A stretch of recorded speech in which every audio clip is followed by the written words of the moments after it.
In the immediate aftermath of the November election, Donald Trump needed your money so that he could stop the steal, so he could save the republic, so he could launch audits of the ballots, basically do whatever it takes to stop that commie Joe Biden from overthrowing democracy and stealing the election from him.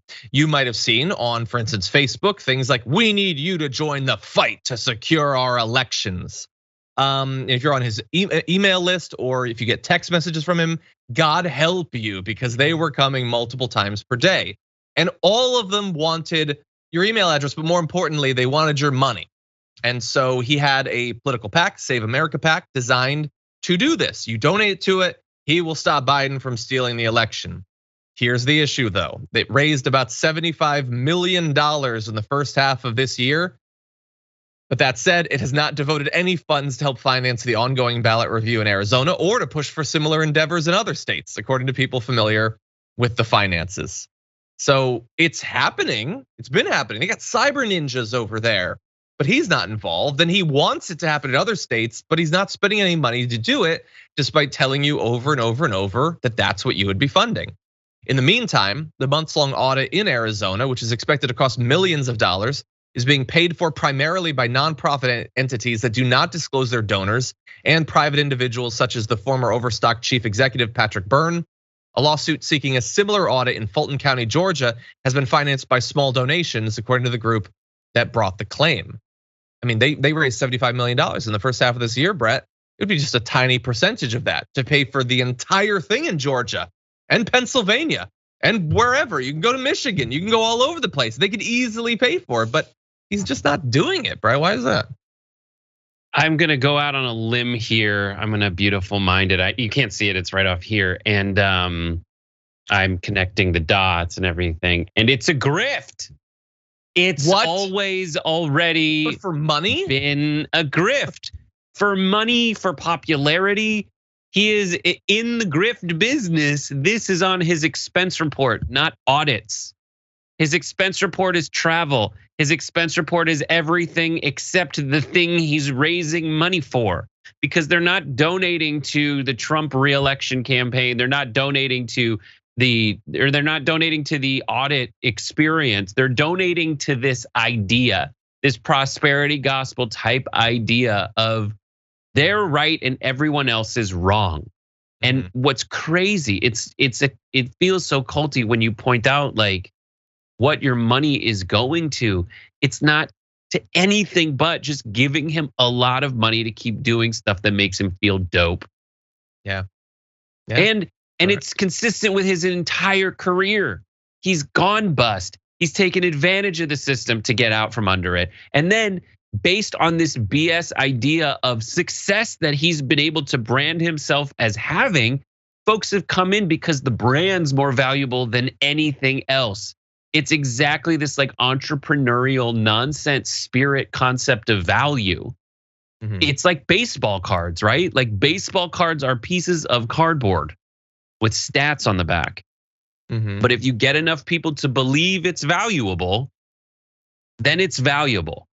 And that's exactly how Trump has been. And people keep giving him money and people keep bailing him out and using that concept of value. Like when he got his Apprentice show, they had to fake his level of success.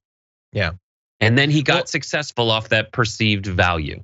I like your baseball card analogy. I have a question for you in a moment that's gonna come off of that. But first I wanna give people just a few more details. So first of all, it is that obviously the journalists who are talking about this story have reached out to the Trump campaign to ask if they will be funding some of these audits, for instance.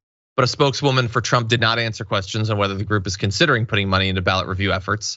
We will find out what they spent money on in the first half of this year after they publicly disclosed their fundraising and spending by July 31st. So at some point, I'm sure we'll have Dave Leventhal on and we'll talk about it. We'll figure out what they were spending on. But so far, they won't even lie to you. Like they won't even lie and be like, oh no, we're totally gonna do it. Like they won't even do that at this point.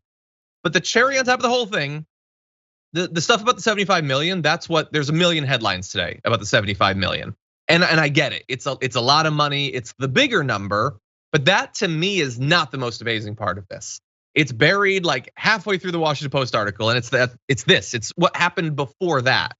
So Trump launched the group right after the election, and it quickly raised $31.5 million last year. But he had spent little of its haul by January 1st, according to its disclosure period, public disclosure for that period. The reason I think that's so much more amazing, even though it's only about half as much money, is that after inauguration, they raised tons of money and they're not spending it. Okay, that's totally dishonest, but he's thinking ahead to 2024 or whatever. But the thing I just read you, that's before inauguration. He raised all that money to remain president and didn't even spend it. Like he didn't even spend it to stay in the White House. That feels to me like 10 times more dishonest. Like if you want to throw him money now with Biden as president, God only knows where that money's gonna go. But they were terrified that he would ever leave the White House. And so they gave him money and he just hoarded it. He walked out of the White House finally, just dragging bags with dollar signs on them. How does that not annoy them? Because it's in case he needs it. I mean, it's all the same ongoing grift. He needed it then. The guy was president of the United States complaining about how people were mean to him and he was being canceled. He's president of the United States. Like the most powerful person on the planet, pretending that they have no power. Can I ask you a question? So, this is sort of about the baseball card thing. So he scammed them. He said it was gonna go towards this, it didn't go towards this. I don't have a poll, but I would guess that if you were to ask them how mad they are, I don't think the average level of anger would be very high. So does it matter? Is it still grift if they don't? And again, this is my assumption, but if they don't even care that they're being lied to over and over and over again, is Trump doing anything wrong? I guess this is like sort of a moral thing. What do you think, Brett? Because he knows better, yes, he's doing something wrong. He's doing something wrong because explicitly he asked for something under false pretenses because he knew he was never gonna do these things with it. So he's doing it wrong. However, I think JR is gonna, he might have mentioned in the morning meeting, but he was like, I feel the same way, which is just like, if you take money from a sucker, they're suckers. Like, what can you do? Sure. And they're fine with it. They're fine with the concept that Donald Trump isn't doing the thing that he asks for the money that he might be able to do. But they still love him no matter what and think that he has like a better idea of what to do with that money than anyone. Yeah. So I would just say based on the experience of the last 10 years or so, generally, I mean, don't give money for recounts because they never spend it on the recounts. It's like a law of the universe. They will not spend it on a recount. Well, ironically, entire campaign debt or whatever. Ironically, what ends up happening with some of these recounts, like in Pennsylvania, they basically booted all the voting machines, and they're probably going to replace them with new voting machines. So you're just giving more contracts to voting machine companies. They had to boot them because the people who took possession of those voting machines now have compromised the integrity of the voting machines by having them. Yeah, so they have to completely change everything about it. But yeah.